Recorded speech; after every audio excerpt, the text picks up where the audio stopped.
when I talk of this sort of mentality, some people call it, I don't know, like sort of progressivism, intersectionality. People call it now like sort of woke politics, the woke left, that kind of stuff.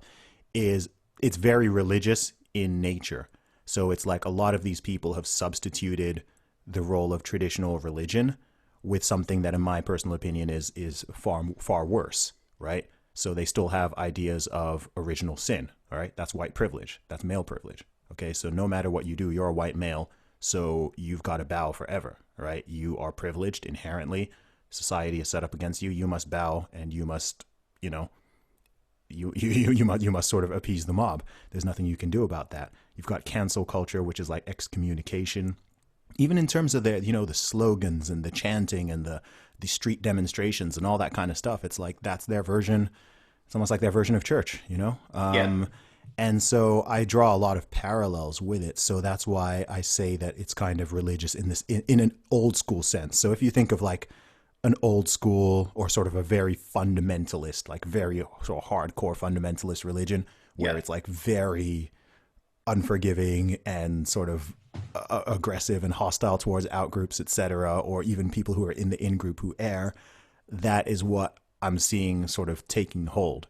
Yeah. So I'm a Christian, and Christianity, certainly in the West today, I mean, I might argue it's actually been diluted too much, but it's certainly not, I don't think most people would describe Christianity or Christians generally as being sort of like hyper intolerant or aggressive or whatever. But if you go back in history and you see a lot of stuff that was done in the name of religion, then it's like, okay, we've kind of come full circle here, and maybe it's not as violent or bloody yet, but it's the same psychological pattern. It's the same group behavior. It's the same mob mentality, the same desire to fit in, the same desire to otherize people, all that kind of stuff. So that's sort of why I use that.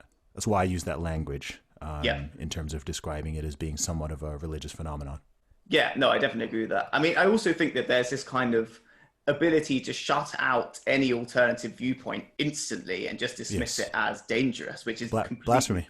Yeah, it is like blasphemy. So you can sound kind of a bit kind of uptight and like you're getting too het up about it if you're saying, oh my God, it's basically a new blasphemy. But actually, if you look at the situation at the moment, it's very difficult to publicly even just offer an alternative narrative to the commonly accepted one on a large number of issues. And I think that on loads of those issues, a large percentage of society will have at least some misgivings, but it's just obvious that if you come out with them publicly, you're in for a world of pain. And I think that's kind of where it gets its religious zeal element. Because there was a Cambridge academic who today said something like, or yesterday, something about white lives don't matter. Yes, and so I saw that.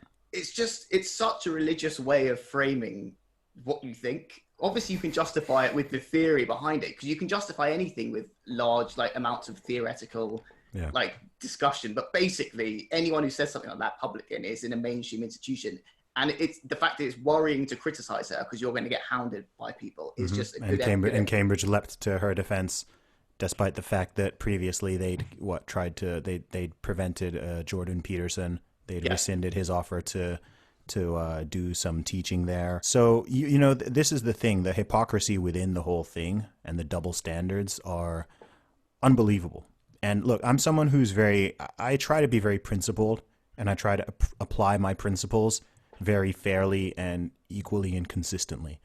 And so one thing that that jars me, right, really jars me and makes me lose respect for people quickly is when people don't do that, right? When people have different rules, totally different ideas of right and wrong, totally different sort of, just totally different standards on different people. Okay. So that same academic, right? So she posted up, she said white lives don't matter. Okay. What if she said black lives don't matter? What if she said Jewish lives don't matter? What if she said Arab lives don't matter? What if any group other than white, any other demographic, any other racial group, ethnic group, etc., what would be the result? Right? Not just from the university, but from the general public. Right? How would that be tolerated? Would she still even be on Twitter? Yeah, Right? exactly. If someone, if you know, I don't think so. I Yeah. don't think so. Right? The university certainly wouldn't be rushing to defend her. The whole framing is different. And I'm like, you know, and you get these people who are like, oh, Zuby, that's different, right? It's different. And I'm like, no, but to me, it's not, because I have principles and I apply them equally.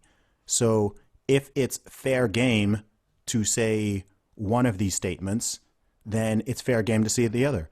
If it's not, right, if one of them is bad, if it's bad to say Black Lives Don't Matter, which I would agree with, I would agree that that's a bad thing to say, right? Then it's also bad to say white lives don't matter. It's also bad to say Jewish lives don't matter, etc. And the people who say these things around the world or throughout history, they don't tend to be the good guys, right? They don't tend to, right? The people who use this kind of language, right? They don't tend to be the good guys. So once you're sort of advocating that, or you're making these kind of statements, or you're saying whiteness should be abolished or cancel white people, you know, I have a very simple rule: substitute the demographic with any other demographic and tell me how it sounds.